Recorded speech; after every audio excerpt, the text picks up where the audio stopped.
Oh, it's that time again. It's 7 p.m. It's that Ask Us Anything time again. Welcome, Rahubat, Moisar. Rahubat, and welcome to OSM, Our Souls Matter.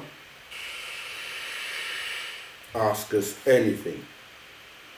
Alright, so just waiting for everyone to get on. Greetings, Isaac Kojo.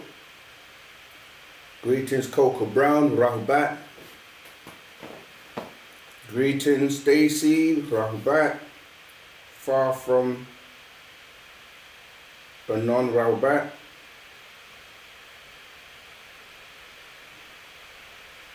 Each one teach one, for real, Rahubat.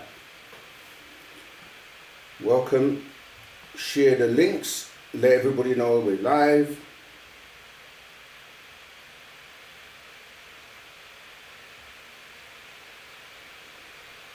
Rahubat Reye Sananda in the house. Rahubat Moisa. Greetings, family.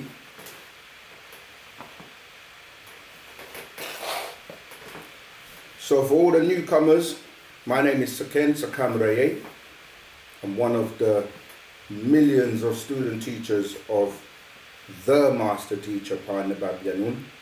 Pa Nabab Yanun is known to many as Dr. Malachi Z.K. York, Malachi Zadok Kobina York, Malachi Z. York.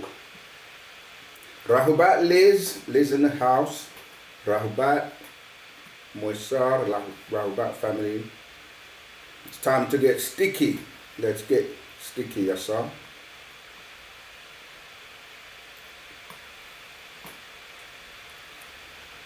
Let the world know we're here, we're live.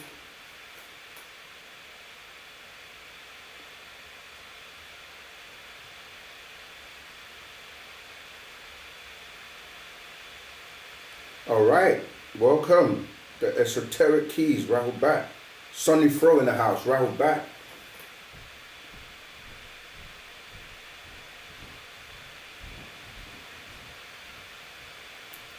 I see you're firing the questions already, Esoteric Keys. We're going to get into the questions soon, just waiting for more people to join. You know, if you haven't already like, share, you know, spread the love. Let everyone know we're live, we're here to answer your questions.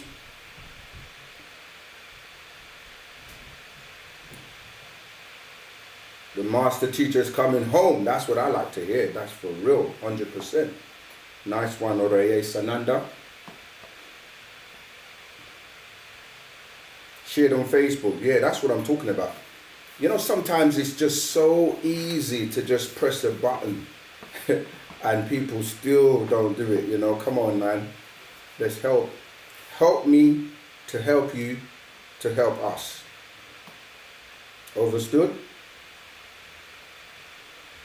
Yeah, I like that, Stacy. You shared it on Facebook. Good. Yeah, today I'm going to focus a lot on the chat because normally, you know, the callers call in and you don't get your questions answered. So I'm going to focus on the chat. So please, if you have any questions, yeah, post them in the chat. And we'll get them answered for you. All right, we're going to give it one more minute before we get into the questions. And in that minute, just want to take the time to let everyone know that this would not be possible if it wasn't for the great master teacher, Dr. Malachi Z.K. York. He is our warner, our guide, our master teacher, affectionately known by us as Pa Nabab Yanun. Yeah, the Master Yanun of the Galactical Federation and Heaven and Earth. He is the Master of Masters, the Teacher of Teachers. And it's not about ego, it's about who can get the job done. That's what we're about, all right?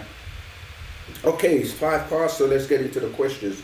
The first question was from the esoteric keys. What determines if you come back as an agreeable ancestor or disagreeable ancestor, or even if you come back as an ancestor at all? Okay, when we say ancestor, or salafu in our language, it means that once you have shed the skin suit, this skin suit we call our physical body, once you've shed that, you're no longer here in the physical, all right? So you've crossed over to the other side. And when we say the other side, we mean you've left the physical world coming down in terms of the elements in the direction, let's say, to the right, from like, you know, the quarks, biaps, well, mainly from hydrogen coming down to the 99 elements, which, you know, things go from high density to low density. Yeah, so you're now on the other side of you're in what we call ether, all right? And ether has many levels. So what people are calling the unseen world or the spiritual world, going to higher vibrations. So if you have any family members left on the physical side, then you become their ancestor, because let's say you had children or grandchildren and so forth, so you become their ancestor, all right, on the other side. And in terms of whether you're going to come back as agreeable or disagreeable, or even, yeah, you already covered the ancestor part. So you have ancestors yourself, right, who already passed before you, who are on that other side. And you have both agreeable and disagreeable ancestors, okay? Not to be mistaken with good or bad, even though some can kind of make that correlation to say, you know, if you're negative or do disagreeable things, then you're going to be bad. And if you're agreeable and do positive things, then you'll be referred to as being good. So you have ancestors who have ancestors who have ancestors going back for generations. Now, the other part of your question is so important, because your whole purpose of being here right now is to conquer one of your sides, because you have a completion of 360 degrees divided in half. So if you think of a circle, if you divide that in half, right, let's even look at that, the yin and yang symbol is like that. So you've got 180 degrees of agreeable and 180 degrees of disagreeable, okay? And the two of them are constantly fighting each other, because you get suggestions and coercion, and that's been coerced, and you get, you know, like triggers and all the things that appeal to your disagreeable side on this plane, because this plane, this physical plane, the material plane, is ruled by disagreeables, right? Because, you know, when you hear that the devil was cast down here, this is like the devil's playground. So if you look at your disagreeable side, that aligns with your disagreeable ancestors, it aligns with the disagreeable beings on the planet, it aligns with all disagreeable thoughts, influences, because it's about the energy that you're exuding when you're reacting or lean into the disagreeable side, okay? So at the same time, on the other side, you're 180 of agreeable, that aligns with your ancestors who have also crossed over, who are agreeable. And again, that aligns with the voices you hear in your head, the people you're around that are positive, the suggestions and the messages that are leaning to positivity and to agreeableness. And so what you have to do as a a vehicle being in the middle and having the two sides is really try to overcome and suppress one of the sides, yeah? Lean into the one that is more in line with your nature. So if you want to be an agreeable being, you're going to subjugate, suppress, eradicate all the things that are on the side of disagreeable. Yeah, so for example, all the bad habits, all the things you've been programmed to do that are not really conducive for your well-being. So imagine you were tipping your agreeable side to overcome the disagreeable side, because you're literally now only functioning on your agreeable side when you eradicate the disagreeable side. So you silence the disagreeable voices that you hear, you silence the disagreeable subliminal messages, you silence the bad food you eat, you silence the bad company you keep, you silence the weed and the drugs and the smoking and the places you're going to, the clubs, and you just literally cut them off. And once you do that, you're now going to be fully operating in your full agreeable side. So in effect, you're now becoming 360 agreeable, right? That's the mission. So imagine you had 180 on this side, 180 on this side, but the more you eradicate things from this side, the disagreeable side, then you're converting that to agreeable. So you may now move up from 180 to 200 agreeable, then you might go 250. And the whole point is to become 360 agreeable. Okay, so then when you cross over, now this is where we're getting to when you're saying what determines when you come back as agreeable or disagreeable. It depends on what you do here to master this physical realm, okay, to suppress the disagreeable nature in you, which feeds your reptilian nature, which feeds the disagreeable side of you, okay, and to the point where you're just an agreeable being. You focus, and this is like saying you've got God's side and the devil's side, or you've got Michael's side, Michael being the archangel, and then you've got the dragon on this side, the draconians, so you choose which side you go to. That's why it is said, you cannot serve two masters. So you have to pick which side you're on. So this is Wu-Sabat side, the agreeable side, and this is going to be all the wrong knowledge, wrong information, distortions, lies, and all that stuff on this side. So you choose whether you want to be on the Wu-Sabat side or you want to continue to be on the side that is not really for your best outcome. You see, so if truth is on the right hand side, lies are going to be on the other side. If God is on this side, the devil's going to be on this side. If right is on this side, wrong is going to be on this side. You follow? So it's about, at the very least, being balanced and knowing when to utilize what you consider the disagreeable side, or some people say bad side, but bad and good is subjective. Okay, so it doesn't mean that you're going to be like how the religious world teach you to be, like to be good only. That's why I said at the beginning, agreeable and disagreeable does not necessarily mean good or bad. Humans tend to make it into good or bad, right? Meaning that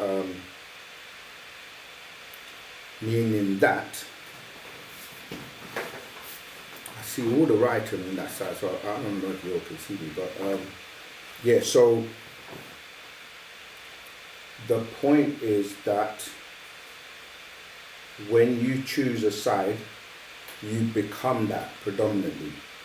And when I said it's not really good or bad, it's like, for example, a lot of people are afraid of Anupu, or who they call the angel of death, because as it is taught, he is coming to collect your soul when you're crossing over, right?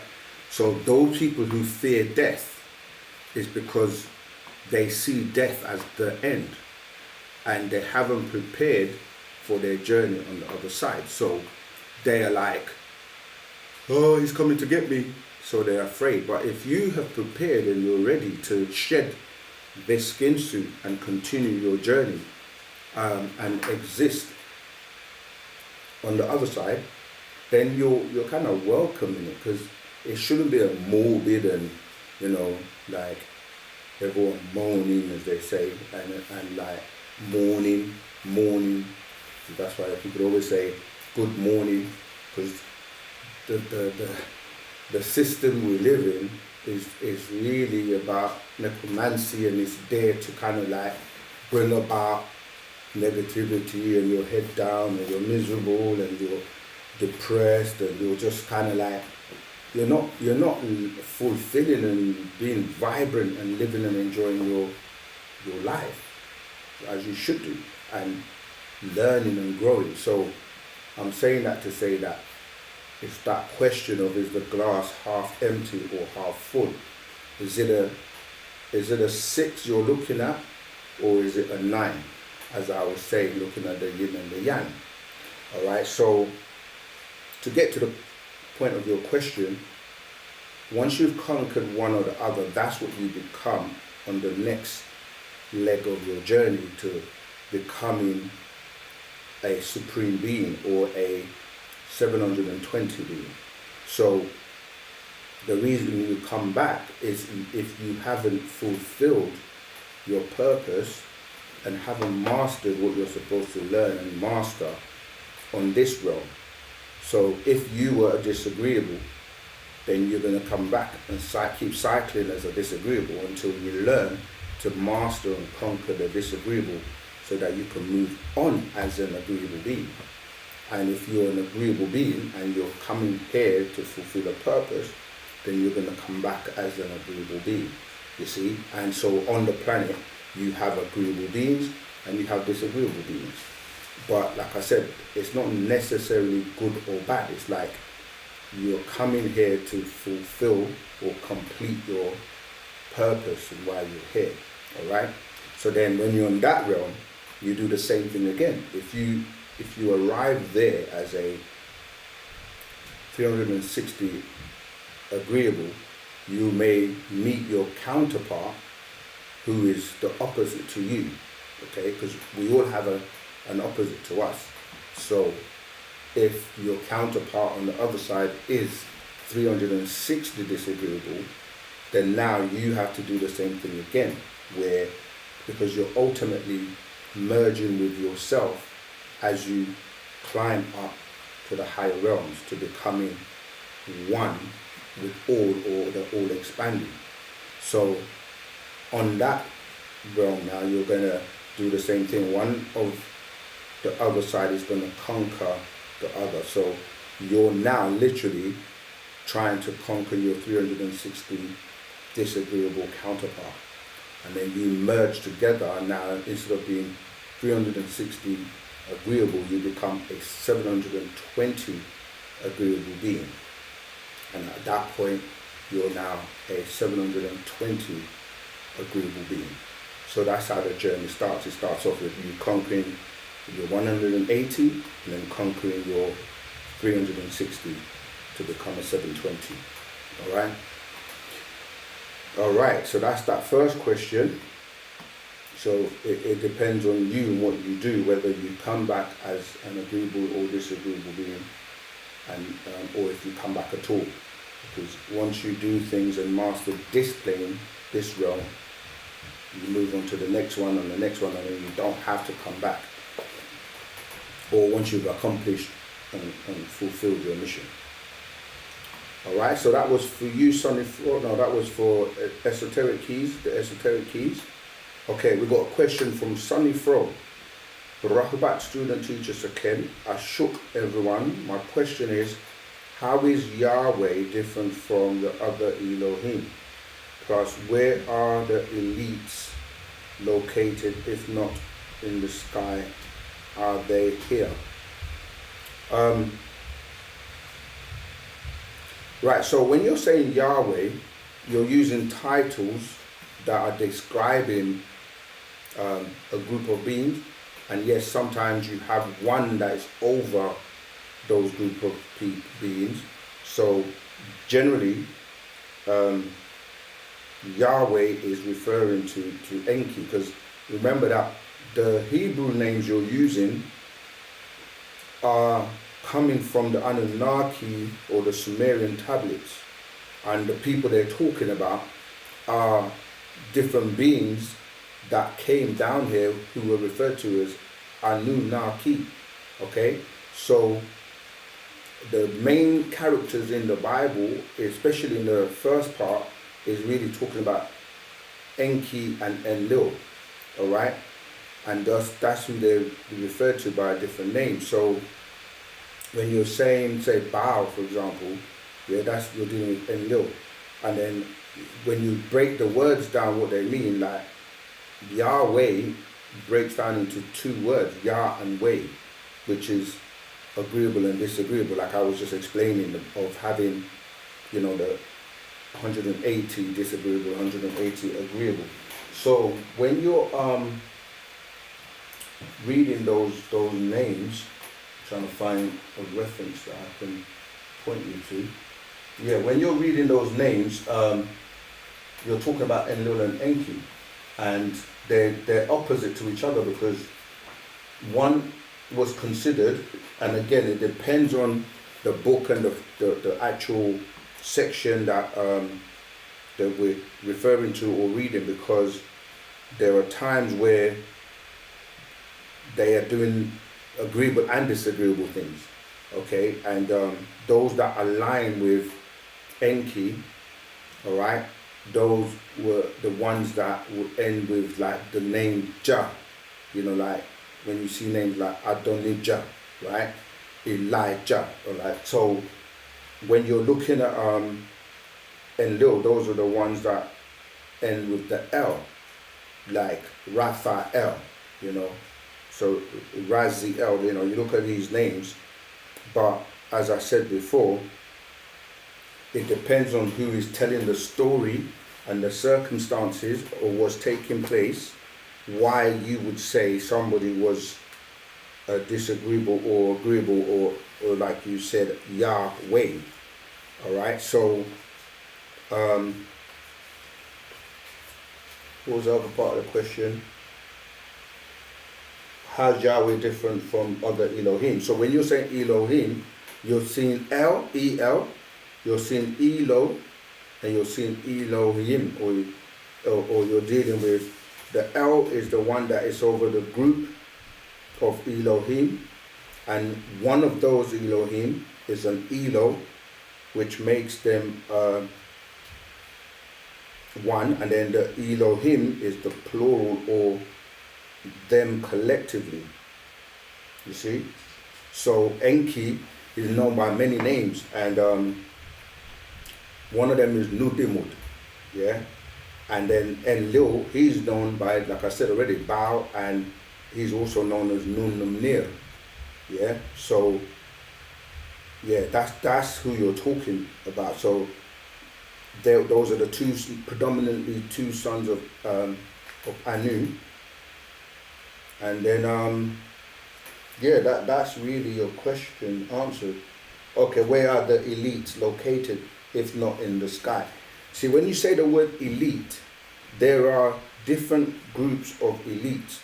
The word elite just means someone who is exceptional or very high, but you have false or so-called elites on the planet today, because they are in control of their like hierarchies of, you know, control mechanisms. So elite, their elite is separate from the elite in, say, so you got the disagreeable elites and you got the agreeable elites.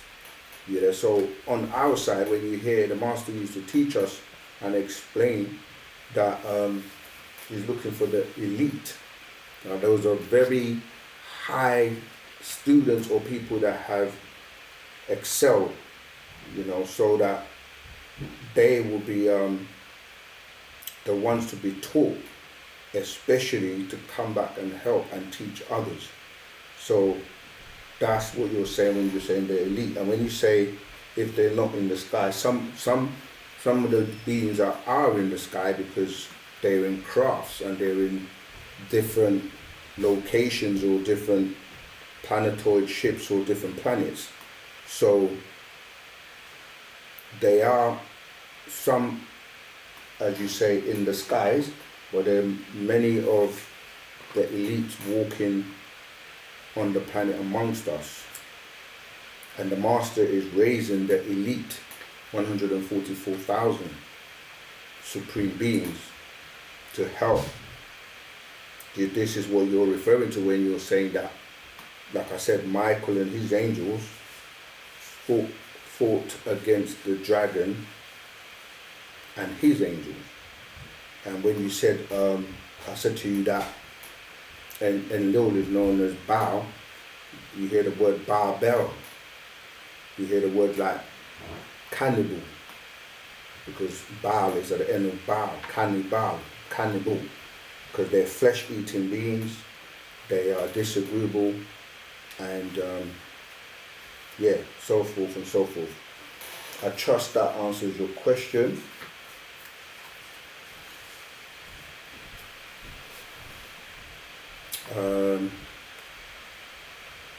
Next question. Sean Bigham, Rahubat, greetings to you. I know you are not religious, but can you please explain what the symbols are?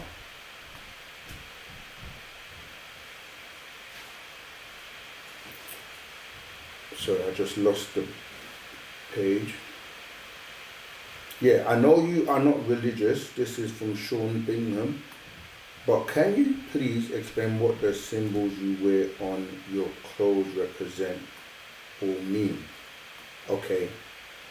Yeah, that's a great question, because sometimes people, because of religion and the programming, people automatically, when they see anything that resembles anything remotely to what they consider to be a cross or whatever, they think you're religious. This is an Ankh. And this is an Ankh Tui, right? Because the word Tui means two in our language. The Ankh represents life, the key to life. It represents many things. It represents male and female, the female womb, and because you need male and female for procreation. And our ancient ancestors, they carried it because they knew that you needed to know your way out of this. Well, this is really like a prison, and you needed the key to turn the right doors to open, to cross over and go to the other side. So the Ankh, many people will see on the walls of ancient Egypt. It is also a symbol. Symbols have energy and vibration, meaning. When you look at the cross, which was actually plagiarized and taken from the Ankh, that is a symbol of death. Like I said before, remember that I said you have on this side, the right side or the agreeable side, you have the Ankh. On this side you have the cross. The cross is a representation of death, and the Ankh is a representation of life. Okay, so the cross also represents two males, whereas the Ankh represents male and female. And there are many, many, many meanings, but I'm just giving you the basics, and you can do further research. Now, the cross represents death because you find crosses on really three places, right? The first place you normally find the cross is on if you look at churches, they always have a cross at the top, or in the vicinity, you always see a massive cross. And then sometimes you will see, someone nailed to the cross, which was a symbol of someone dying on the cross. So it represents death. And that's one place. The second place you will find, and the people inside that building, they're not really taught to exercise their brain and use their own mind. So, you find that you're not allowed to ask questions because you'll be deemed to be blaspheming, especially if you're asking questions that they can't answer. So, so I'm just saying that it represents death. The other place, so the people that are in the building, because they're not allowed to exercise their mind or their brain in terms of asking questions and trying to really decipher and get answers, they're mentally dead. Because if your mind is not being utilized, it might as well be as good as dead, right? So you have mentally dead people in a building because they're not allowed to exercise their mental. Then the second place you see is in the tombstone in the graveyard, where you have a tombstone with a physically deceased or unalived person, right? They're put across there. So that symbol is representing death. And it's also a whole worship when it then goes from it being a representation of, as they say in Christianity, Jesus, who was physical, but now is no longer here. And they say he's now here in the spirit, or we say in a ghost form, because ghost, 6 ether is dealing with the death of, 6 ether is the death of 9 ether, and ghost is the death of 6 ether. And that's why the letter G is so important when you look at ghost, when you look at God, when you look at ghouls, when you start to look at, the G representing a ghost, it becomes ghost worship. And they said gospel, the G-O-S-P-E-L. But you're saying the ghost spell, because there's a spell of worshipping ghosts. And then it's even, remember when I said about Baal representing cannibal, that this goes into necromancy and goes into eating the flesh and drinking the blood, because that's what you're asked to do. And like you're eating the flesh of Jesus, so they say, and drinking his blood. And why would you want to do that? Why would you want to eat the flesh of a human being? And it doesn't even make sense when you start to look at it. You may say it's symbolic, but even then, why would you symbolically want to eat somebody's flesh and drink their blood? So that's all dealing with the cross and the ankh. But when you look at this symbol, it's a double ankh. Yeah, that's one way of looking at it.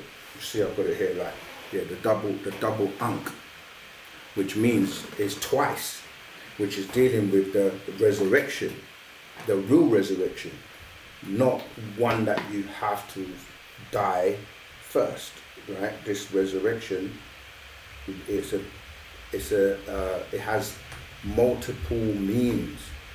One of them is representing the period from 1970 to the year 2000, where we counted down to the end of the 6 ether cycle, or the last 6,000 years, okay? And then the new cycle starts in the year 2000 AD, called the age of Aquarius, or the sun cycle, what we know as the age of Ptah, where you're waking back up and you're gonna be resurrected mentally as well as spiritually. You see, so the period from 1970 to the year 2000 is the first half hour that you read about in Revelation, and the second half hour is from the year 2000 to the year 2030. So the two of them is giving you the two resurrections, because when you're born physically, and then you're, as I said, like your spiritual death comes about when you don't know who you are anymore spiritually, and then you get taken or given the choices of religion and going into that whole like 6 ether world, and then when you come into Wu-Sabat, you're reactivated again, and your soul is reactivated, and you start to live in preparation for your journey. So the red represents the blood of our people. The colors black represent actual people. I mean, we have so many breakdowns for it, but I hope that's helped you to recognize that you don't have to wait, like in religion, especially the monotheistic religions, to die to go to heaven to receive pie in the sky, because that's what it really is. Because when you start to read about what do you get in heaven, or where is heaven, or what is heaven, and how do you get there, and who is there, and you know, all these questions that you should ask, it starts to become a joke, because what they teach you is because they really don't actually know. And they teach you like you're going to get gardens and milk and honey, and and in Islam they talk about getting maidens and virgins, and like you ask them, are you physical when you're there, or are you spiritual? Because if you don't have your body anymore, what form are you in? Because clearly your body went to the ground or got cremated. So when you arrive, what form are you in? And how do you then recognize your family and members, and what age do you remain at? Because they say you have eternal life. But life, when you really study and break down what life is the burning, meaning that you're breathing. This is why, in the scriptures, when you read in the language, it's talking about your soul, or the wind, or the breath, ruh, right? It's talking about that, and it's talking about the fact that in order for you to be alive here, you have to breathe. So you take in oxygen, and there's a burning that's taking place, and that burning is done by way of your solar plexus. Why, when you blow on your wrist, you could do it now, go, you'll feel the heat if you have a soul. If you have a solar plexus that is burning that oxygen, for you to give out carbon dioxide. That's why you're alive, that's the burning. And when that burning stops, that means there's nothing more to burn. And your body, it goes cold, and they say that rigor mortis is setting in, and you become cold, and you can't move anymore, because everything that flows from that burning, because when you look at the food you eat, everything that you're intaking, you chew it, it eventually gets broken down into liquid, and then the acid in the blood burns that also to give you sustenance and keep you alive. And that means that your engine is running, and that burning ignites and keeps the electricity that's running through your body, and the messages that are being sent by way of your nervous system to your brain, which then processes and receives signals not only from the electrical in terms of the nervous systems and your skeletal system, your muscular systems, and all the other systems. We're really supposed to know and master our bodies, like to know what does the liver do, what does the lungs do, what does the blood do, what does your skin do, and so on and so forth. So all these systems are working together and the signals and the energies you're receiving from outside as well, from the lights, the vibrations and the frequencies that you're receiving. So what's taking place is that burning is keeping you alive. So when you're no longer in the material form and no longer have these organs, all right, then when you go over to the other side, there's nothing to burn. So there is no life. That's what you're calling life, is actually death, because again, everything is turned back to front to confuse you and to create chaos and confusion. So the reason we say you're dying now and not living is because every day you're aging and getting further and further towards you dying or leaving here. You see, so that is dying because you're growing older every day. So you come when you're a baby, you're fresh, you're healthy, you don't have, all the bad things that you grow to get in terms of the bad diets, the high blood pressure and the diabetes and arthritis and headaches and all the things you start to get as you're getting older. But when you get born into the other side, you don't have any of those problems anymore. So that is life. But it's everything has been taught to you back to front as way of confusion. So, so that's why the cross represents death, the ankh represents life, the double ankh represents the double resurrection. It represents you being alive both in the spiritual world when you get there. It represents the time from 1970 when the seventh seal was actually, the seventh seal was broken to release all this information as of the end of the 6,000 years of the moon cycle, which was dominated by 6 ether forces. You see, so from 1970 to the year 2000, there was 1.5 hour where the master teacher was like, I came giving you what you wanted, so you'd learn to want what I have to give. So from 1970 to the year 2000, he basically stood and answered questions on anything we wanted to know.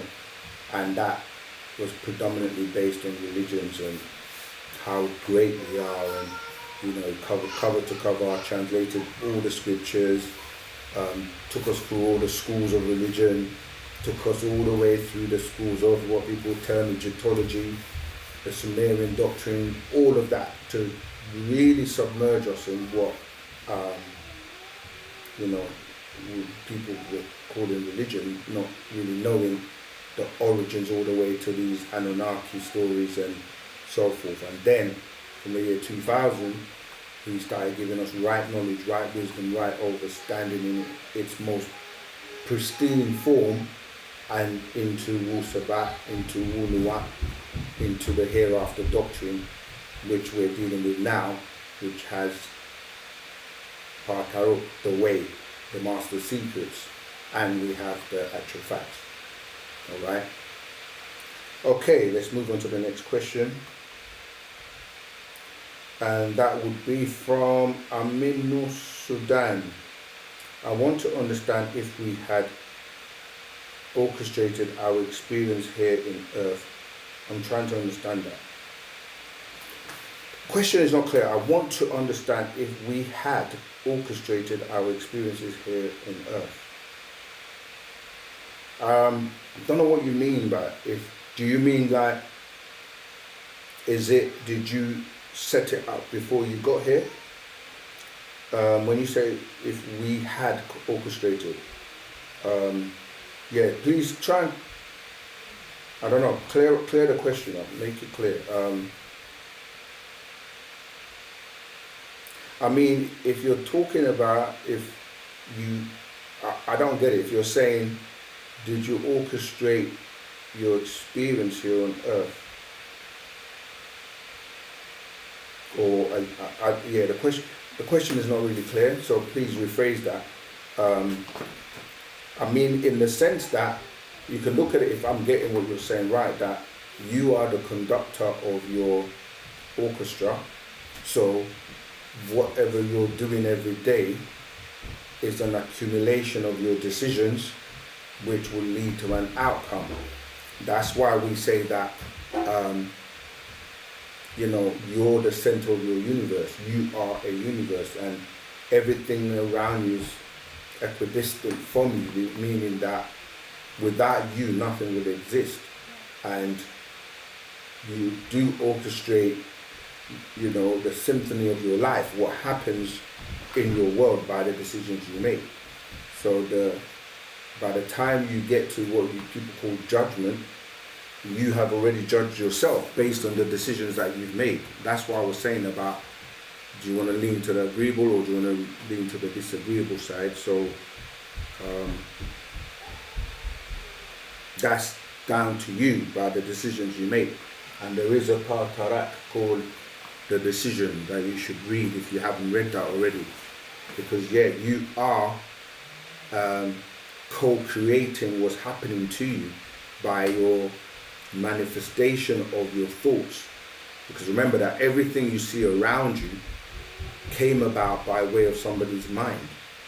So normally you know people say, oh, I've got an idea, and then they will then go about bringing that idea into life, or bringing it and manifesting it into something. So when you're looking at scrolls, looking at a book, that's from somebody's mental, and then they write it, and then they produce a book or a scroll from it. When somebody builds a table or anything, you know, furniture, that's from their mind. So you are orchestrating. People like to use the words like co-creating your reality.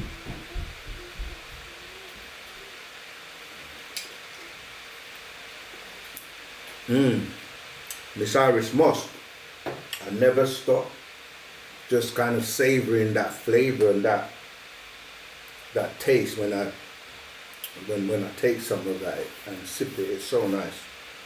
All right, let's move on to the next question. Tehuti Anu. My question is, are Atum and Tehuti supposed to be the same being? Because the master teacher refers to himself as both Ashuk are being in and out. Okay. Right. So when you look at the being like Tehuti, he's someone that or these beings, they reincarnate, or especially Tehuti being that the scribe of all scribes. And when you look at the word Atum, these are beings that they become a part of an order. It's like, for example, when people went to Egypt to study, they all went to study under Tehuti, and they will take on the attributes of that being, right? So when I'll read a little piece from the Black Book for you in a minute, but it says Tum, because you're dealing with tone, vibrations, and frequency. So the motion of the sun in representation of the cycles, because of the reincarnation and these beings coming back over and over again.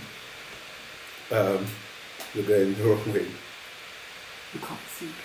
That's what I was thinking, because I see no the writing. But you have to go this way. That's it.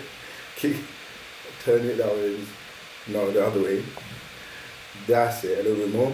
A little bit more. A little bit more. There we go. Okay. Yeah, I was seeing that, but I wasn't sure if it was blocking. Nah, it's too high.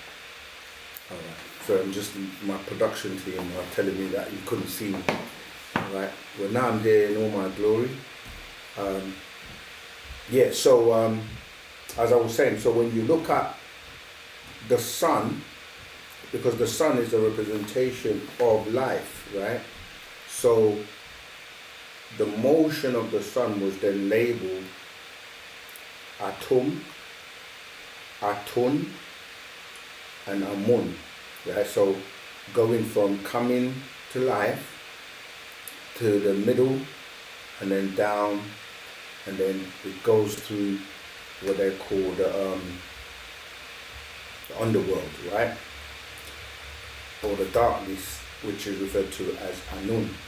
So if you notice, the master teacher was referred to as Atum Re, and the Re, or Re, is the sun. You see, so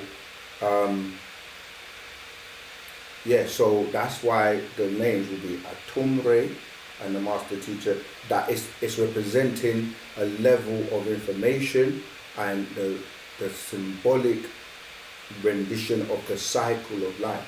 But they all then belong to one order or a school of, let's call it the school of Ray. Many years ago, the master was explaining that you had, different symbols for different schools of learning or attainment. So the Ray, and if you look at some of us today, our names, some of them end with Ray or Ray, and that's because you're of that school. And the being, Atum Ray, Amun Ray, all those are belonging to that. And we can even go to the higher beings when we start to talk about Hika, Saya, and Hua.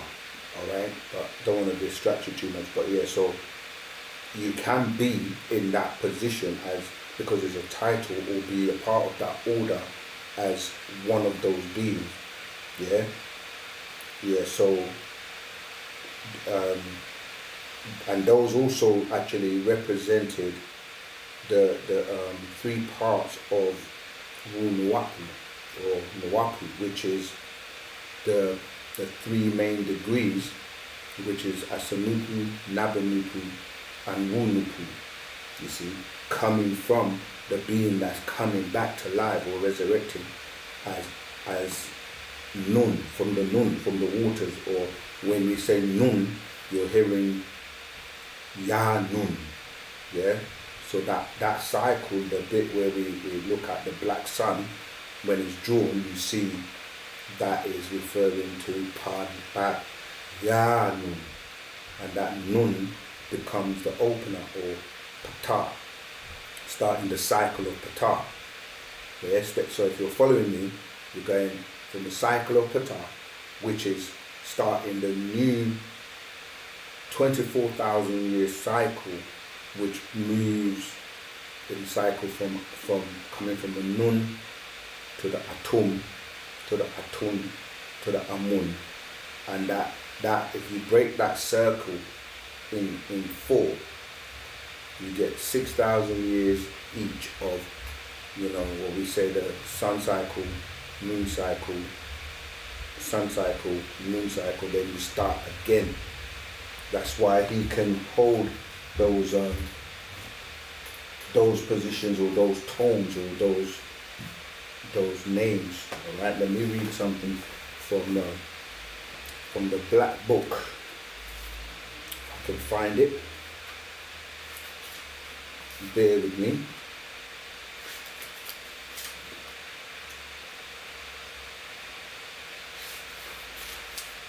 I'm answering questions from the chat today, so you don't have to worry about the interruptions from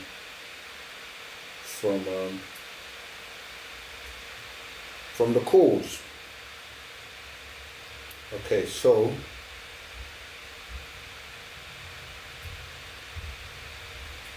I found the piece, but that's not the bit.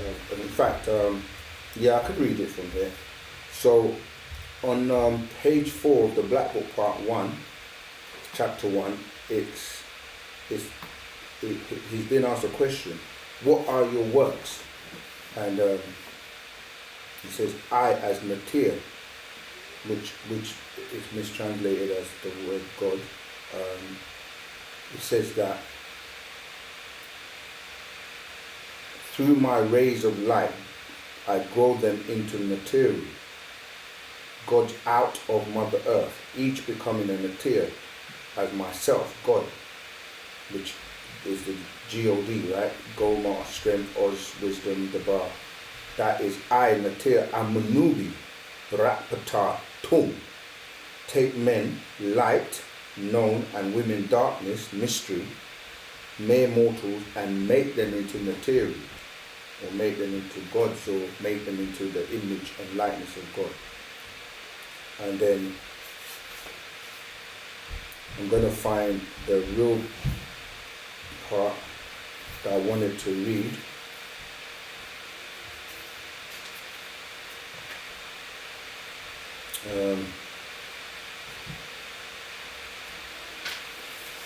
I want to find, so he's referred to as Atum, or was referred to and known as the Pharaoh, referred to Atum Re. bear with me whilst I find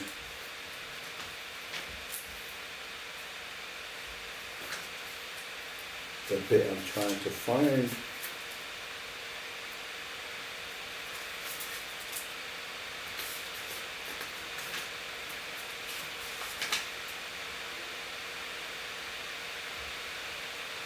Okay. Okay. Here we go. Yeah. It is spread. Yeah. Okay. Yeah. I found it. Right. But I'm gonna skip and go from where he was just there. I'm gonna read from page 27,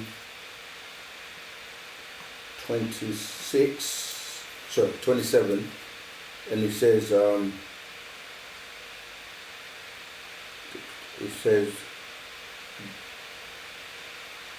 it's talking about a festival which was done in the honor of the Natir Amun-Re, which lasted for 30 days, in which the bark of Amun was taken from the temple of Warit, Karnak, to the river, and it travelled by barge to the Waset, or which is Luxor temple. After 28 days, the bark or the ark which carried the statue of Amun returned to Warit, Karnak. And then it goes into say on 27, a fast and feast of 3 sets of 10 days, and you remove the deities Atum-Re, the new coming of Atum-Re, the high god, and Amun-Re, that's what I was saying about Amun-Re, the setting god from the 3 great tribe provinces or sites set up as HTM, and that is from H, Heliopolis, which is Anu, to T, Thebes, to Nu Amun, to Memphis, Tatu, in Tamaray of the west. And then the bit I'm going to go to, which I really wanted to speak to you about. So it says, there's a question on page 31. And it says, what is your purpose? And then he says on verse 58, my purpose is to remove all misinformation and replace it with facts for the diligent inquirer, the true seeker and the Lord. This is that key, the Ankh, which will open the domain of all truths, wu-nuwapu. You possess that key, for the key doesn't open the door, you do. Alright, then it goes, the question is, what key locks and unlocks the inner door? And he said, facts. You know the angle is it? I don't know if you see it, but kind of needs to tip forward a little bit, slowly. Keep going, I'll tell you when to stop. Yeah, that's good. Yeah, that's much better. Yeah, that's good. And I need to unplug the machine because that noise is affecting me. Oh, is it? Yeah. So we're having some technical, but it's not, I don't think it's going to change it. Do it though, I see. Is it picking up? Okay. It doesn't normally pick up. Yeah, sorry, family, we're just trying to sort out, I'm being told that there's a noise. Can you hear it on the... Okay, we're going. It's manageable, but maybe just speak louder. Okay, no problem. I'll speak louder, and I think it may stop after a while. Just leave it. Yeah, but then it might cut off. Leave it in. So we're having a little bit of a technical problem, but we can continue. Maybe take that one off as well. All right, sorry guys. Let me continue. So the master is explaining about the Ankh, which will open the domain of all truth, wu-nuwapu. And he says, you possess that key, for the key doesn't open the door, you do. Question, what key locks and unlocks the inner door? Facts, right? Re, Atum, and Amun. And then he's talking about there are a series of questions. So I hope that answers that question for you. There is another part, but I don't want to take up. Okay. Okay. So yes, he's then asked. I'm jumping to page 34, and he's talking about why is the number 9 so important? Because the secret name is hidden in this principle.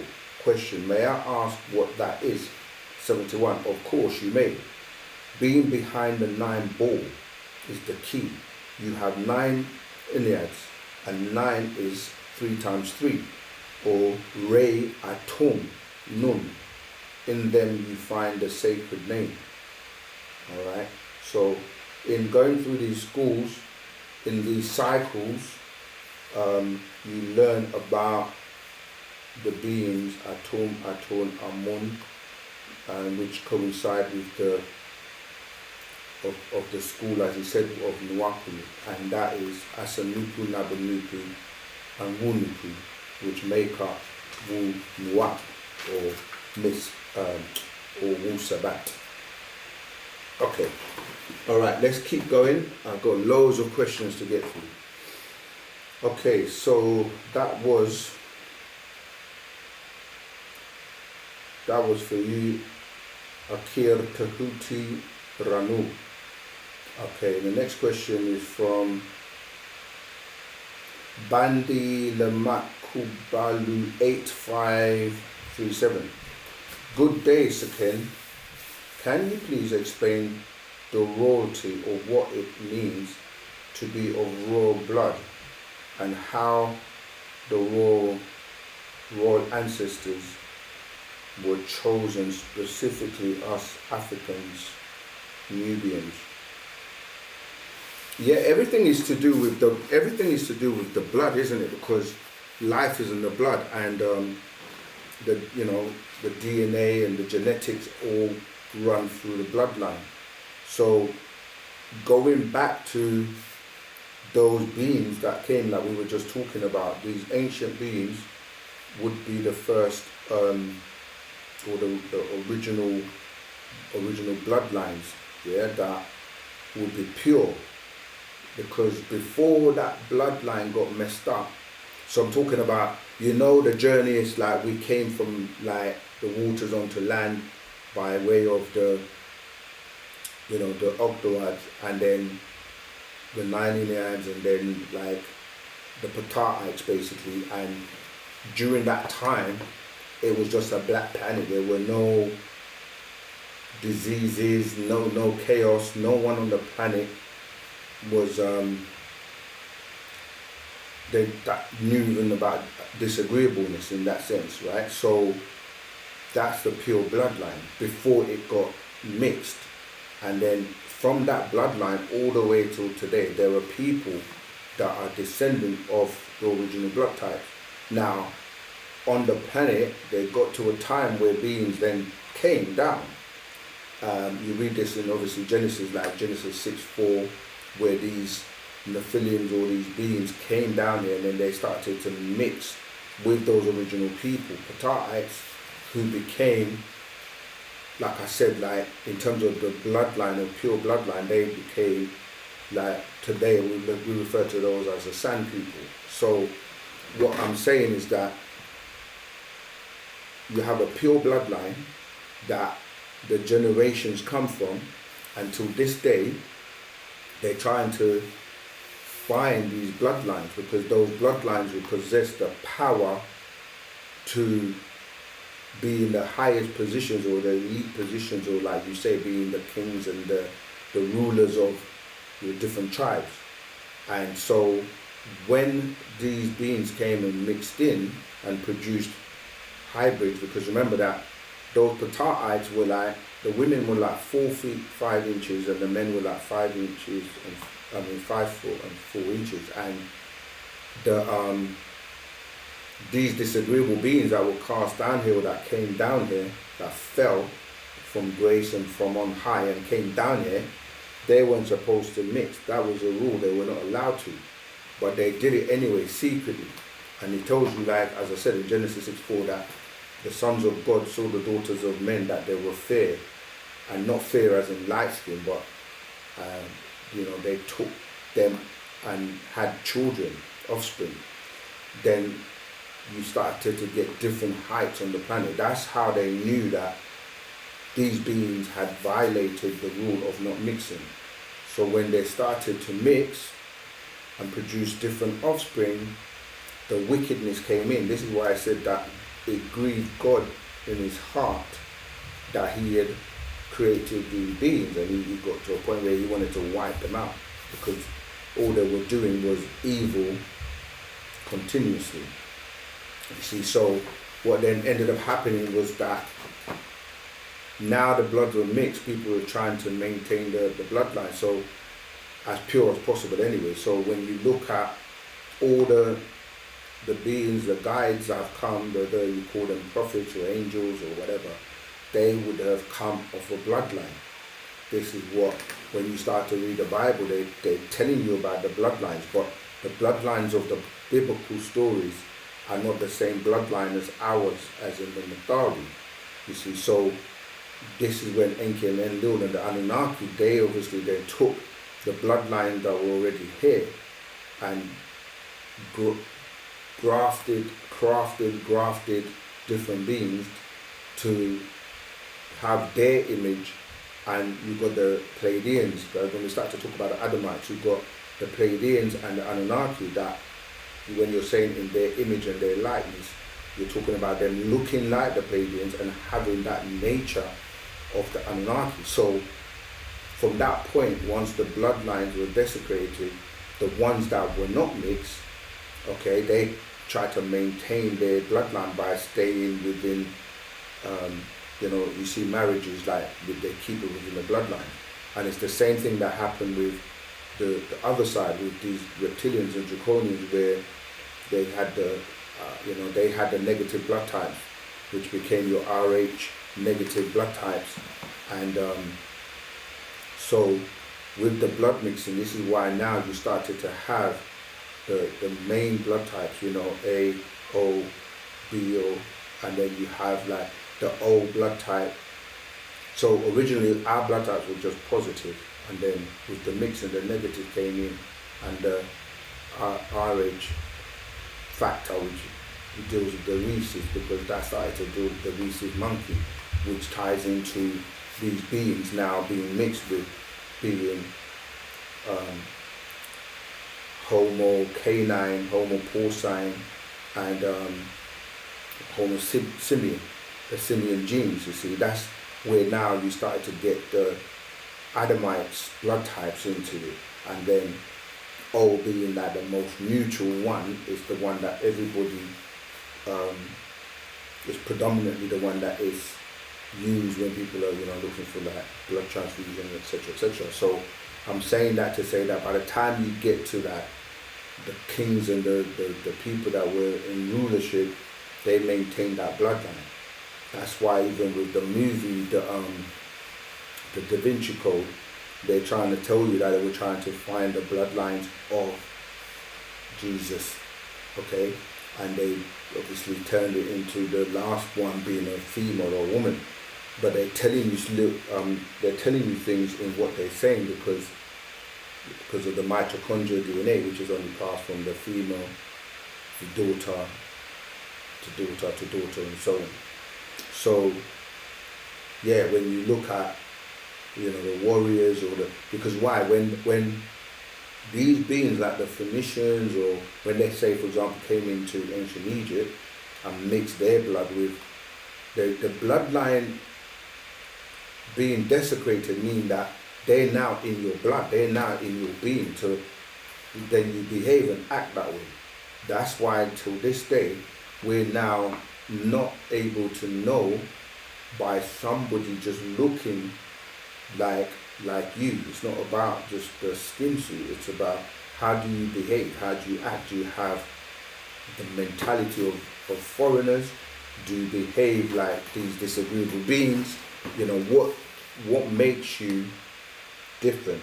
Are you in a 9 mind or are you in a 6 mind, 6 ether mindset, you see? So that's why if you look at our master teacher, there's a scroll called the Guidance, Okay, because when anybody comes on the scene, right, like to be someone that pertains to know the way, or he's the guide, or he's a prophet, or whatever title, people don't accept them. But in order to have that bloodline, you're going to be able to live and manifest and do certain things. So the master's teacher's entire life has been scrutinized in public more than anybody else. I don't have the scroll here on me, but it's called the guidance. But it shows you his bloodline, coming from the nobles or coming from those respectful beings. Today you have people that call themselves lords and all kinds of, they try to have honorable titles, but they're not of the bloodline. Even when you look at many of the leaders that have come, whether it's Haile Selassie or anyone, like you have to look at their bloodline, because that's how important maintaining bloodline and then being in rulership, or being, as in a master teacher, being a guide, and his name and everything about him ties back to, like, for example, Mahdi, who was, if you look at the word Mahdi and look at Al-Hadi, that's dealing with being the guide. You see, it's nothing will be a coincidence, because you know it will all tie in and matches up with the bloodline. It's the same way when you look at the biblical, like the book of Numbers, for example, in the Bible, in the Torah. It's keeping a record of the bloodlines of the Anunnaki. And we did a video already called Anunnaki and the biblical, I can't remember the exact title, but look for that, where we went through the different bloodlines. In fact, it's even in this, the proof that I was looking at before, it does give you a bit of the bloodlines in there. So you know who the bloodlines are, all the way from Adam, right, who was born on the 6th Tammuz, right? That's in the Jewish calendar.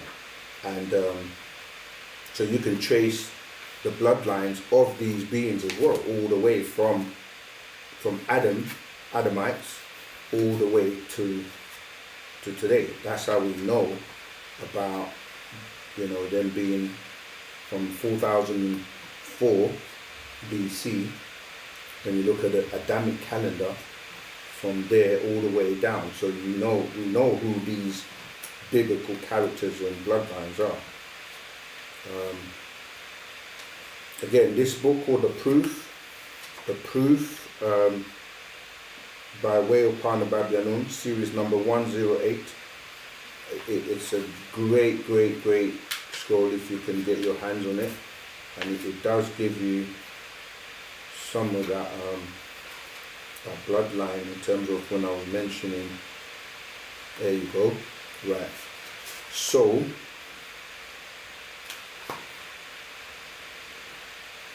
see, so if I'm gonna see if I can show it to you. Alright, so my book's falling apart.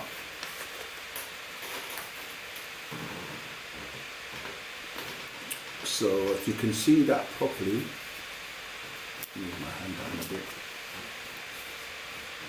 I'll go through it. It shows you like the deities, the real deities of the Bible and the Quran. So you got Anuna or Anunnaki, Anak and Anakim, El, Elohim. So what I'm saying is that Anuna is Anunnaki, Anak is Anaki, El, Elohim, Theos, Theo, Allah, Alihat, God, gods, right? So this is the singular and the plural. These are all extraterrestrial aliens. Going down to, as I was saying, Enki and Enlil. So Enki and Damkina, who you know as Ninki. Enki you know as Yahweh or Nudimud. Enlil and Ninlil, that's the couple. And then Enlil is known as Nun-Menir or Ba. And then you go down on one side from Enki, you have the Dingir, who are the seraphim in the Bible. And then on the other side with Enlil, you have the Ikiki, the cherubim. So that's where you get the seraphim, cherubim, and then the Yah and the Way, as I was mentioning before. And then from Enlil, you come down to his son Nana, and he's known as Nana Sin. Ningal is obviously on his right hand side. And you have Sin, Qatar, El Shaddai. When you're saying El Shaddai, like that translates as the Almighty from the Hebrew. And then you have Inanna or Ishtar and the Muzi, who's the son of Enki. And then you have his son Tammuz. And then on the other side, you have Marduk, who's known as El Rab. Yeah? And then you go down to his son Nabu. So I'm not going to go through the whole bloodline, but yeah, that's giving you a taste of the bloodlines of these Anunnakis. Alright, so what's next? Wow, there's so many questions. JG007, much love for your Ashok for your donation. Is racial mixing shunned in Sabian culture? Listen, we don't shun anyone. We respect everyone and we respect everyone's choices. However, we deal with the science of wu-nuwapu, and the science is about us breeding intelligently so that our offspring can be an upgrade to us.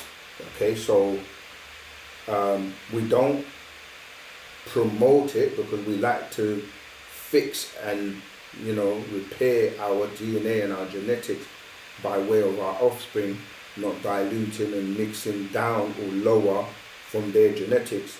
However, if people are already mixed and already in a culture, that's what they choose to do.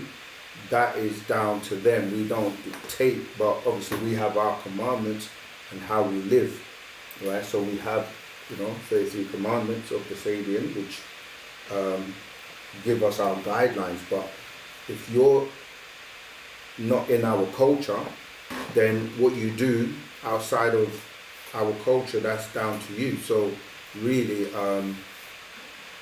we don't shun or discriminate. We respect those who respect us, and we stay out of people's bedrooms and their choices of what they decide to do with their. But we know what to do as trying to maintain our legacy and maintaining our genetics and keeping. We were just answering the question of bloodlines and keeping us pure. So we don't. We don't mix like that, but we don't shun anybody who does. Alright, okay, I've covered that one. Okay, the next question is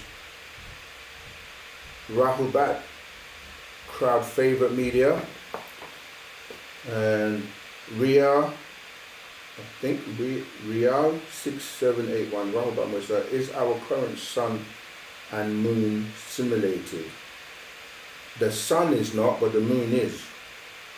I guess when you say simulated, let's clarify that. A simulation means it's not there or not real. It's like if I have a computer program that is a simulation of, for example, I want to learn how to fly a plane, and I get a computer program which is programming a cockpit that makes a simulation of the runway and like the terrain, and I'm not pretending, but I'm learning to fly, but I'm not really in a plane. And what referred to as being non-luminous, meaning it has no light. But when we look at the sun, even though I think was it Japan that the other day tried to create, you can actually feel the heat from something that is 91 to 93 million miles away. So it shows you that when you're dealing with atomic energy and the way it's burning, it's very hot, and that is constantly burning, and it's going to eventually burn out. So the sun is real, to reside and live there. So yeah, to answer your question, our current sun is real, but the moon is not a simulation, but it is a satellite view of what, and gives you like GPS and all this kind of stuff. The moon is the same, but it's just a bigger body that people say, oh, the sun sets and the sun rises and sets. The planets never collide into each other, even though they're on an orbit, and they all have an orbit. The seasons come, what you call summer, winter, what you call day and night. All these things are by design. So there is an intelligent mind that designed. When you look at the intricacies of how things work in nature, it's by design. So the solar system is designed, the galaxy is designed, the universe is designed, the universes are designed. So this is where we start to talk about our ancestral way that it cools down when one side of it is constantly facing the sun with this heat that I was talking about, then it will overheat. So they had to design a way where it turns to one side, it cools off, where you call night, we say shadow hours, and the highest of them are the nine ether Natharu beings, that we are their descendants and they're our ancestors. All right, so that's that question. Let's move on. Your language is part of your culture, and language is key. Unfortunately, because we're not living in our correct environment and operating and doing things in our culture. Is overheating the laptop. Try this one for the material. Okay, I mean, it's gonna be really disruptive. No one can see you right now. You'll stop every time you speak. It cuts out. Really? Yeah, you're. I'll do that.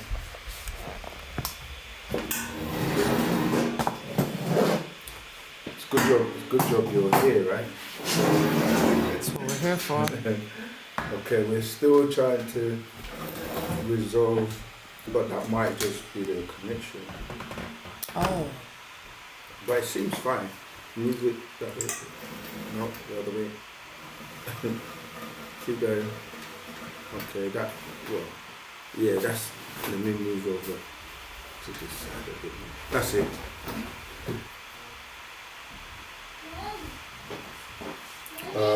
I don't know what's going on.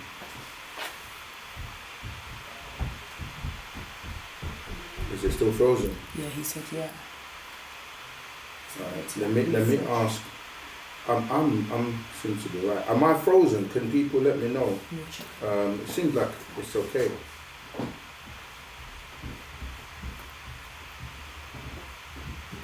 I want to just big up Till Real Goddess for your donation, and JG007 for your donation twice, thank you. And again, JG007, are we back? Okay, I think I did answer the last question, so let's keep going.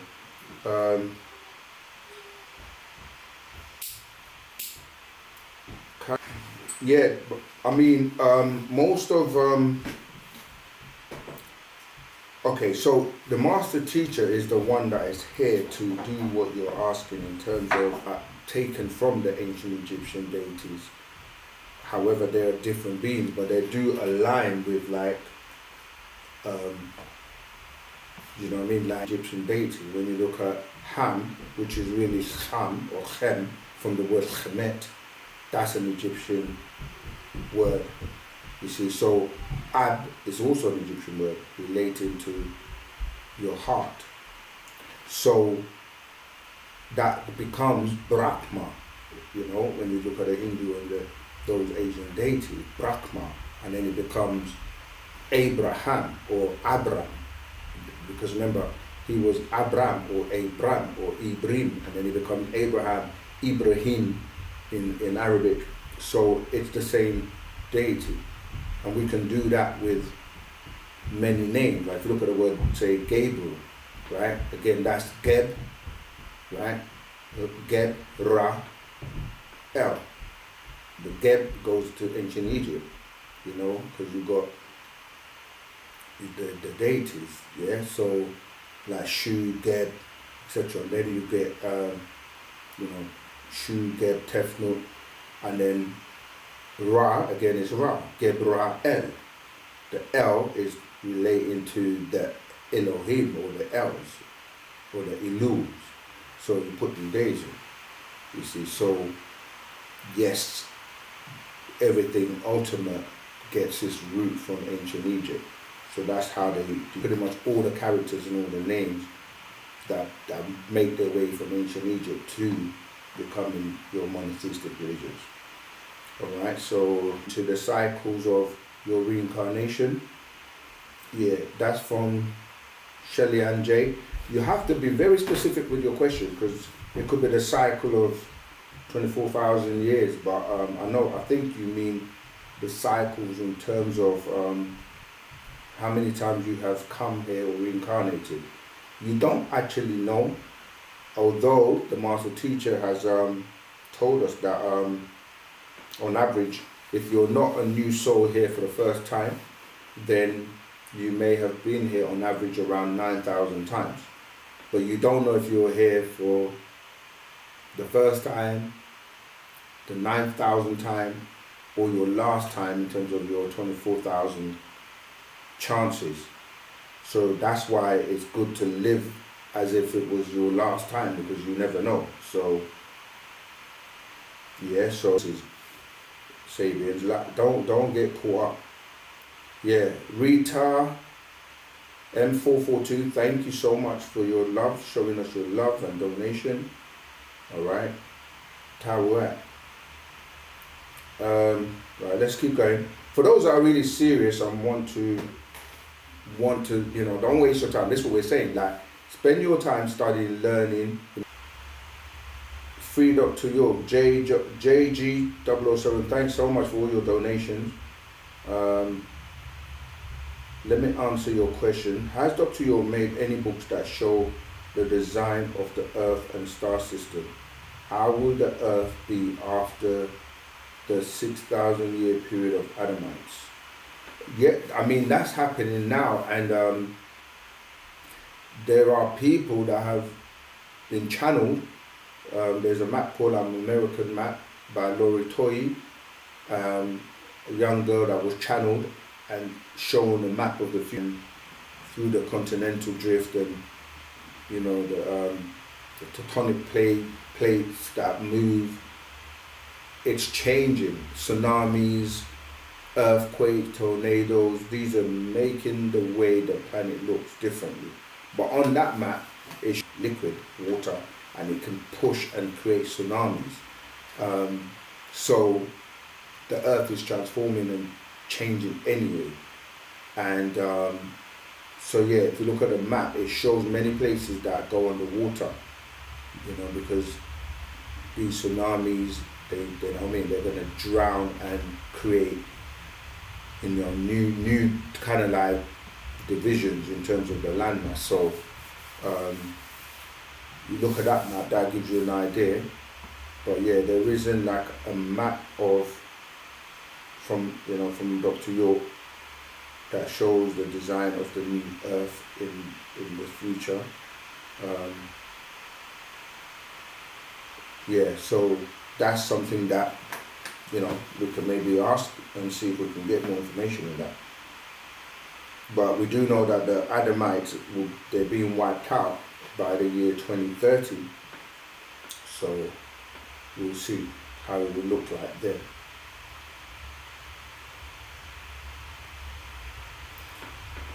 Okay, let's move on to people that are sensible and actually want to learn something. Okay,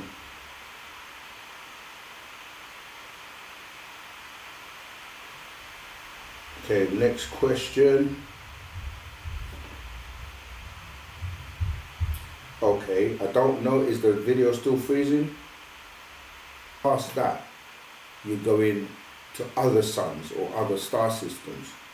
That's why you see star maps in different constellations like the Orion, the Pleiades, Arcturus, Andromeda. There are many, many star systems that are beyond our sun. So when you say what is beyond the sun, the reason to risk to, you know, galaxies like Ilion, etc. So that's what's beyond our sun.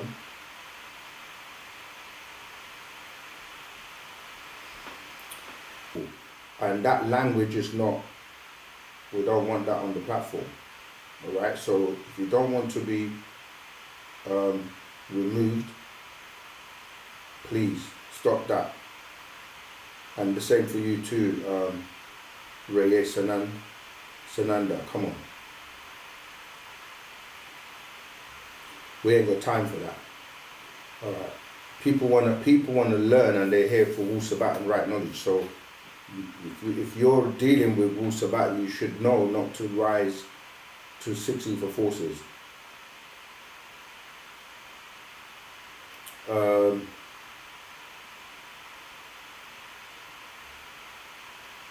Okay, let me see any sensible people and sensible questions.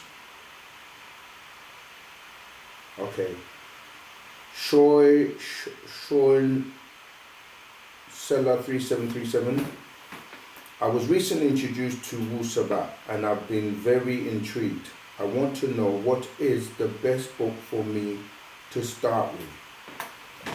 We're asked these questions so many times. The best book to start with is the one that you choose and select by looking at the titles and seeing if it's something that catches your attention. We do recommend many books as we ask questions on the topic, because we know that book will have that topic explained in great detail. We will recommend that book. But when you're a newcomer, you kind of have to trust your inner being. We've done so because we recommend and post many titles when we answer questions.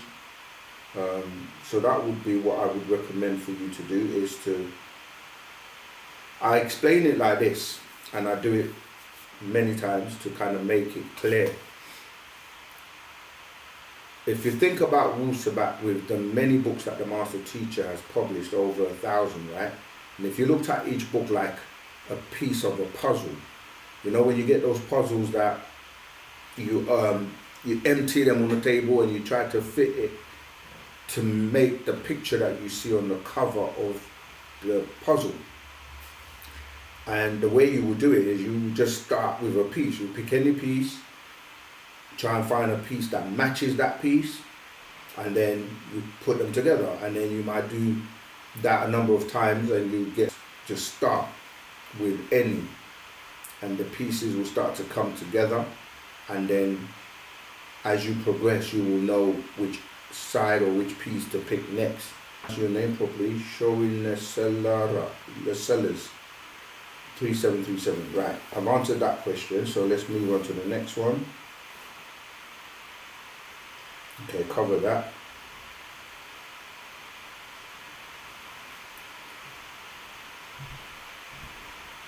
Sorry for any technical issues like the freezing, or someone is saying that they're having sound issues. If you're the only one having the sound issue and others are not, then please check your devices to see if it's, that's for you, Henrik Adams 999.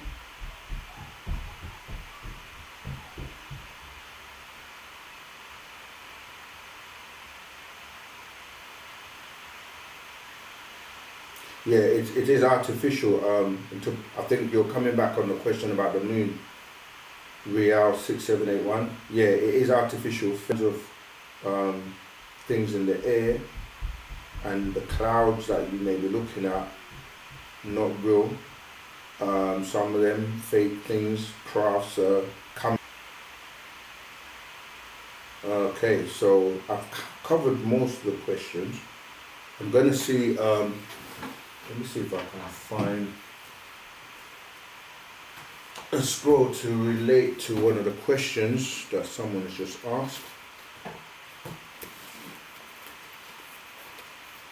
You know, sometimes we do get these technical issues. Most of the time we're okay. I think I would go as far as say at least. Okay, I found a scroll in relation to a question that, who was it? Let me just see.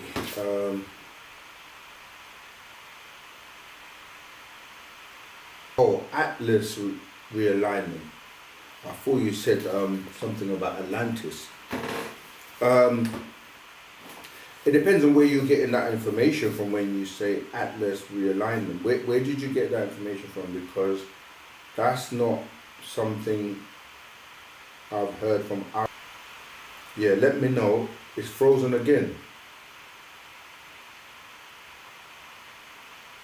It's excuse me. It seems to be freezing a lot.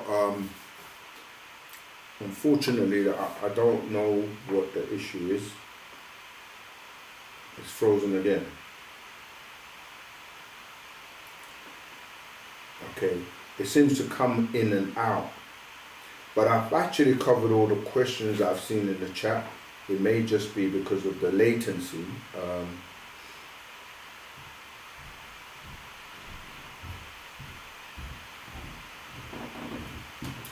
This is actually quite, yeah, it's frozen, I guess.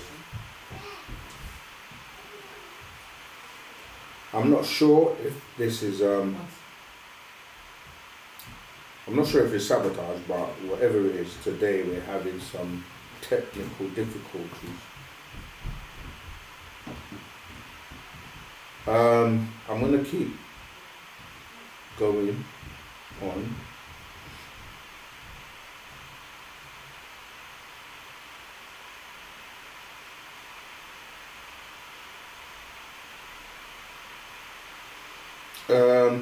Yeah, I don't know what's going on. I'm not getting any questions coming through right now, and I'm not sure which ones I've answered that you didn't hear because it was frozen. So I'm gonna get some assistance.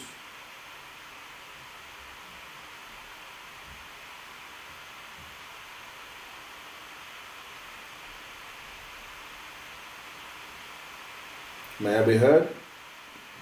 I'm not getting anything coming through, so let me just close this and open it again and see what happens.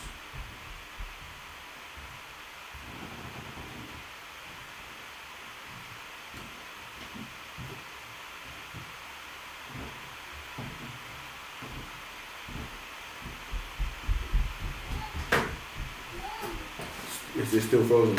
It's freezing, but it's okay. I was going to ask a live question. Yeah, go on then, because I don't see any new questions anyway, so if you don't mind.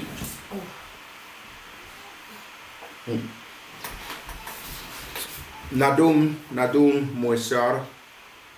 Sorry family, we're working through it. Okay, do you have a live question? Two.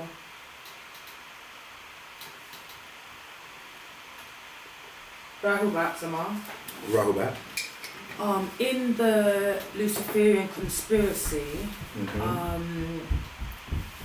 the master teacher, he on page 1 says there is a line down the middle between Euro Freemasonry and Afro Freemasonry and Euro Shriner and Afro Shriner, and because Euro Freemasonry claims as being the authority, it then goes on, and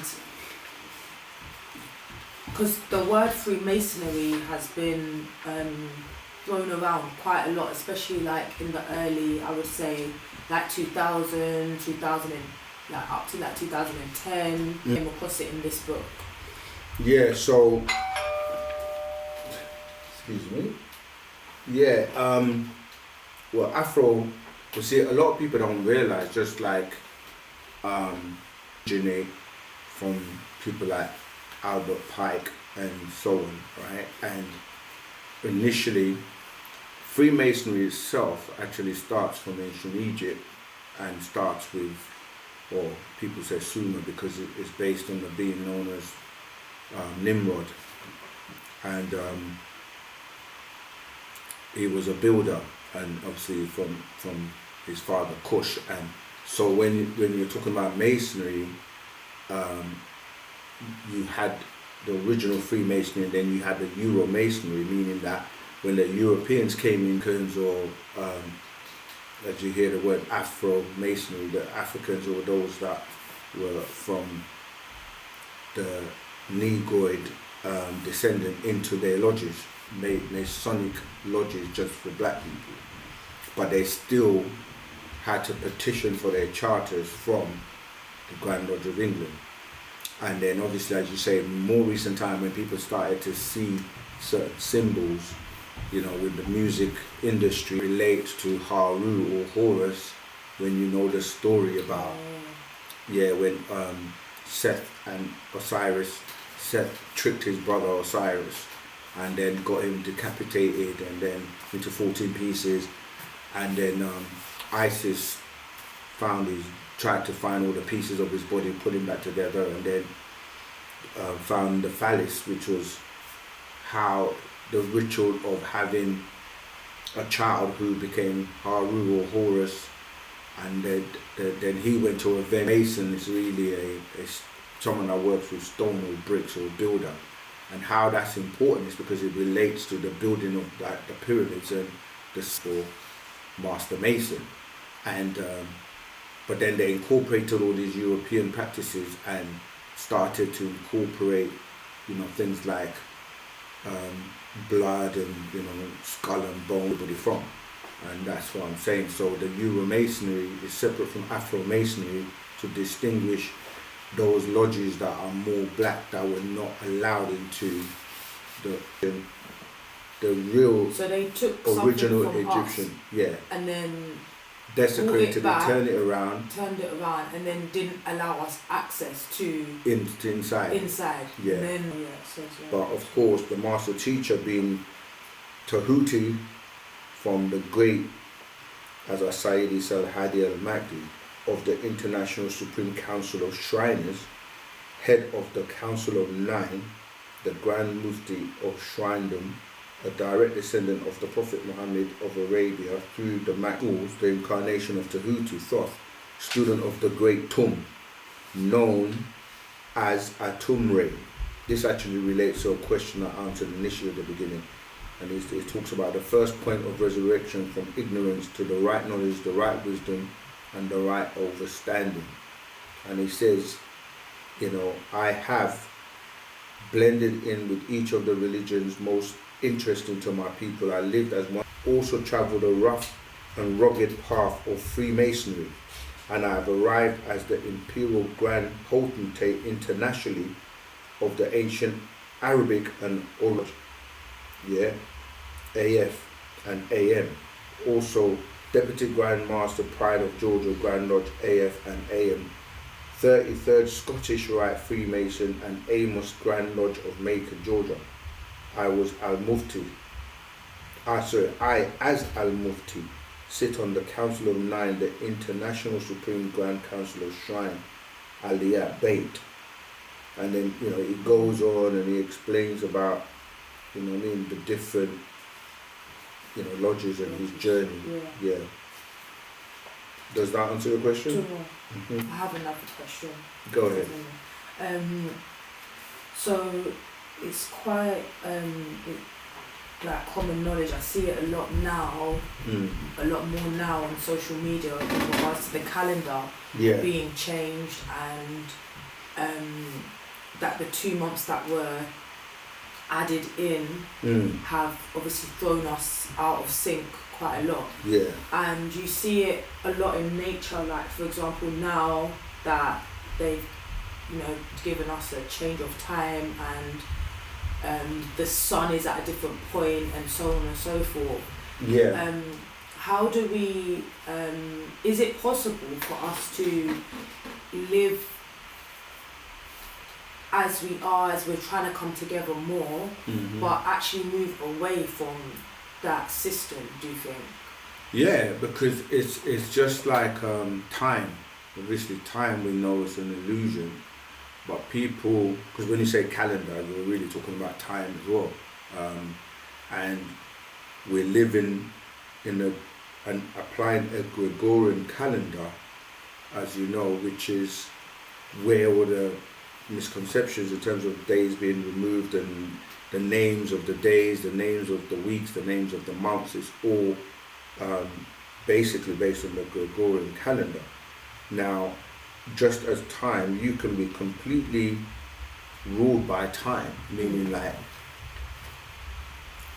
you see everything based on that 9 to 5 kind of thing, and you believe or think that time is moving when it's actually still. So if you know this, it's an illusion. It's not real. Like, it doesn't move forward. It doesn't like move in the way you think it does. You know that because, like you say, days move. They give you extra days. You know, they have leap years, and other cultures have their own. Let's say you want to, like, you can, like, I remember one of the student teachers saying, say you're driving and you want to get somewhere and you want to have a parking space when you get there, you can literally make that happen, and when you get there, there's a parking space. So you can bend time in the sense of, okay, some people will say, how does one person get so much done in one day and they're so productive if we all have the same, let's say, 8 hours of a working day? Sure. But it's all about how you manipulate and manage your time so that it's like you have more time than everybody else, but it's just because you're more efficient and more productive. So yeah, we have our own calendar, and we work by natural nature, and you know, there's something called the napta player, where you have natural time and you got a fictitious time. So yeah, it's really about us now starting to realize all these constructs that have been set up, and knowing that we're not binding ourselves to them. You know, it's like wearing a wristwatch, for example. Yeah. It's almost like wearing a shackle. Like, you know, you had shackles before when you're trapped, and if you have that on your wrist, it's almost like you're constantly looking at it, constantly being governed by it. So you could be somewhere, and instead of you just flowing by natural time, you're constantly like doing that, which then makes you move as if you're being controlled by that, you know, that thing on your wrist. Yeah, you know, like prisoners that get ankle monitors. Yeah, and it's kind of like you can't go here, you can't go there. It's like a restriction. So yeah, it's a matter of mindset and using your mental to kind of like break these constructs, like that have you operating under a calendar. Use it, even the words, like we say, you say good morning, have a good week, and all of these are like negative tones that are going to make you weak as opposed to making you strong. So it's all about the mental state of how that's based on your time and calendar. True. Yeah, but natural nature is going back into the natural order of things. So when we're talking about like 24,000 year cycles, that is based on us counting using the years of the Gregorian calendar, but in actuality, when we use our calendar, we're not even in, like right now people think they're in 2026. We're in really 6026 in our calendar. Yeah. Of our calendar. Alright, let me see if, we got new questions now in the chat, so alright, let's see if we're back online and moving. Okay, I'll cover that question. If you didn't hear your question, or if I froze when I was answering your question, just post your question again, and we'll try and go over it. All right. But I see some new questions here. There's Mellow Beats 225. Rahubat Zamal just wanted to ask, who is really responsible for the exploitation of resources in the motherland, and what is happening in places like Congo and Sudan? Well, we know who's in exploitation. It's mainly the Europeans who, by way of colonization and technology, they made certain agreements and treaties and basically made the indigenous people of the land to sell out their resources and exploit them, as you say. Because when you look at the technology of the West and how they've become so, you know what's going on like in Burkina Faso, you know, with Ibrahim Traore, he's now starting to say, no, we're keeping our resources for ourselves instead of, you know, being exploited and selling everything cheap to enrich for the people. Yeah, and like genocide, as you know, is something that is used to, yeah, basically overtake, and waking up and realizing, you know, this is something that is the same formula and trick that's been used over and over again. Okay, Levi Anglin S50. Question for Sakin: how excited are you knowing the great master teacher our chief is getting up? Oh man, on the Richter scale, it goes off the scale. I'm so excited. So, I mean, I can't even contain it. So yes, yeah, great question. I've been excited for the longest, and I've known it was coming out for a very long time. We just had to, you know, we catch up with that moment, and we just have to do what we have to do to prepare and be ready. But yeah, excited is not even the word. So great question. We know that for sure, and we're looking forward to it. Absolutely looking forward to it. Okay. Okay, is this a question? Akar Tehuti Ranub. Question: has the brotherly fighting of Satuk and Asaru been passed on back to, as you say, Ptah and Bess, to Enlil and Enki, to Jacob and Esau, to all the conflict into competitions of two like teams in terms of sports? You always have people wanting to be the best, and they create these competitions because you're dealing with teams, and just because their team lost the game, and it's designed to generate all that negative energy that people then feed these. They have to learn to break that cycle, and we're now our brother's keeper, and we don't fight each other. Today has just been a bit challenging in terms of the technology and the freezing. So bear with us. We'll be back next week with everything where you are, but we have a website, we have a Telegram group, we have telephone numbers.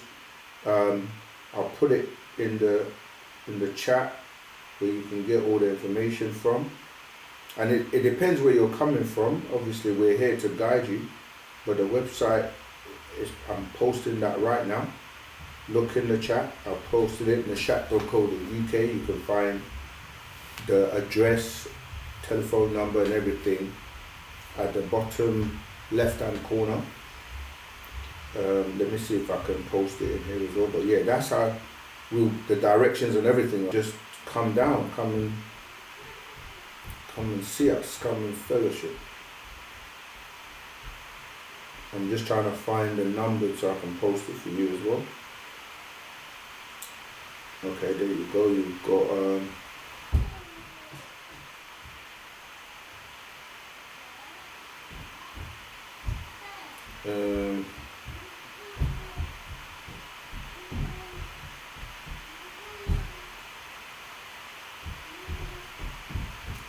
Okay, what's the next question? Lives every Tuesday. We normally give you the opportunity to ring up, call us, and join online. And you can also join on Clubhouse, Zoom, Facebook, Insta, TikTok. So we're very accessible. And you get started by reading one of the scrolls, attending a class, speaking to somebody else who's already on the journey. We have, what age are you? You know, people call this like, you know, it depends. If you're middle age, you hear terms like you get to a point where you start to decline or go back towards being a baby to leave here. So it's almost like if you haven't fulfilled or you get to a point, a certain point, then you've got others that say life begins at 40.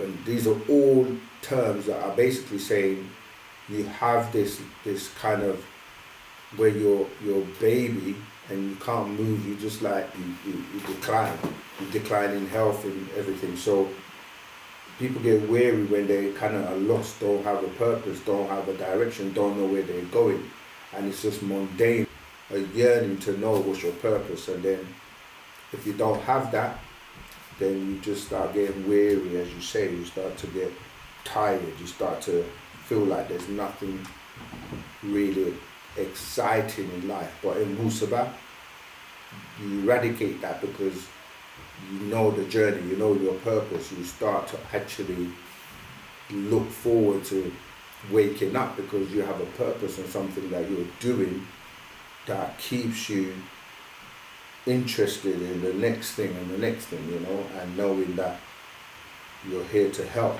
and help humanity. So, alright, that's for you. You have a door, you have a key. The key can fit in to the keyhole, but you have to turn it to open it. And then once you open it, you still have to walk through. So it's up to you. When you say, I want to get connected, then get connected. You can manifest that. So, and we're here to welcome you with open arms. Okay, I don't see any new questions.